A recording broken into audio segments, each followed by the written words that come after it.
everybody. Today I'll be coming from John 11, verses 1 through 44. There were three siblings that believed in Jesus Christ with all their hearts, their souls, and their minds. Their names were Lazarus, Martha, and Mary.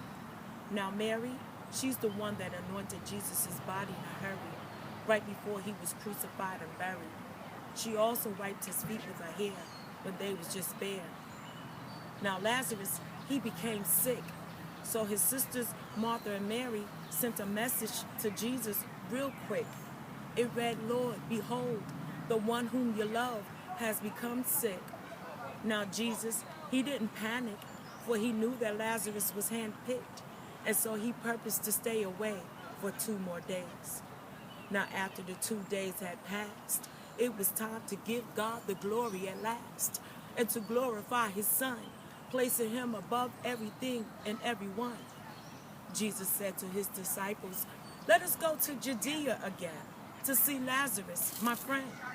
Now the disciples, they wanted Jesus to hide. So they replied, "Rabbi, lately the Jews want to stone you. Now going back wouldn't be wise to do. It's you that they seek and sought. Now going back is just a ridiculous thought." Jesus answered them and said, "Aren't there 12 hours in a day so that I can see and make my way? Anyone who walks in the day will not stumble because he sees the light of this world. But if he walks in the night, he will stumble and fumble because the light is not in him. It's not even dim." Jesus went on to say, "Lazarus is asleep, and I go that I will wake him up." Now Jesus knew that Lazarus had drank from the Father's cup. And before he got up, the disciples said, "Lord, if he is asleep, he will get well." Now Jesus, feeling compelled, and he finally said, "Lazarus is dead, and I'm glad for your sakes that this day you will see Lazarus rise and wake. I wasn't there, so that you may believe, and that your eyes may not be deceived, and you will know finally that I am the Christ, the Son of God of all eternity. But nevertheless I go, for the time is now and not tomorrow." Now the disciple named Thomas, also known as the twin, he was filled with doubt and just started speaking. He said, "Let us go with him so that we may die too," thinking to himself, it's only the right thing to do. When Jesus came, he found Lazarus to be in the tomb 4 days already. The smell of death was so heavy and steady. In the house where Martha and Mary, they were being comforted by the Jews who had gotten the news. Now when Martha heard that Jesus was coming, she ran to meet him, her spirit just a running. Mary chose to stay at home, where she continued to mourn, for she truly believed that her brother was gone. Upon seeing Jesus, Martha said, "Lord, if you would have been here, my brother would have never died." She said this as she cried, wishing that he had been at his side. And again she spoke with her heart broke, "But I know even now God will give you whatever you ask." For she believed Jesus to be the first and the last. Jesus looked at her and said, "Your brother will rise again." She said, "I know," thinking to herself, when all heaven and earth would come to an end. Now Jesus knew why he was sent, and she just couldn't understand what he meant.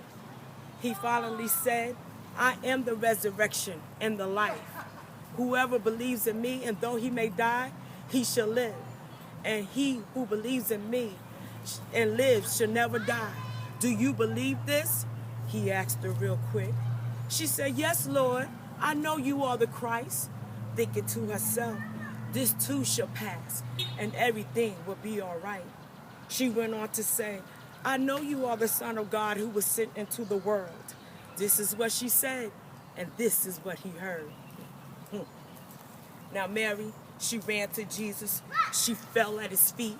She wept aloud. Her pain she did not keep. She said, "Lord, if you would have been here, my brother would have never died. But I know at the resurrection, he will mount up with wings as an eagle and fly." She said this as the people stood by. Now the Jews, they were following Mary, and they were weeping too. trying to comfort her at the best that they can do. Now Jesus was troubled by all their weeping. He commanded them to stop and start believing. In his spirit he moaned and groaned, for he knew that the sisters had wept for much too long. Jesus said to the sisters, "Don't you weep and don't you worry. Just show me where he's buried. Show me where you laid him down. Let the trumpet sound, for the time is now. Your brother will rise to be a living testimony, for now is the time for the Father's glory." And again he said, show me where he's buried.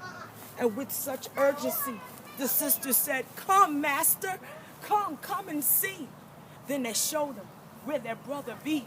Now Jesus stood outside the tomb, preparing to make room. He commanded the stone to be gone that held down Lazarus' bones. He lifted up his eyes as Martha, Mary, and the people stood by. He said, "Father, I thank you that you hear me. I know that you always hear me. And I say this so the people may believe that you have sent me." And with an authority and in a loud voice, Jesus said, "Lazarus, come forth." Immediately, Lazarus arose. He was bound from head to toe. Jesus looked at him and commanded the graven clothes to loose him and let him go.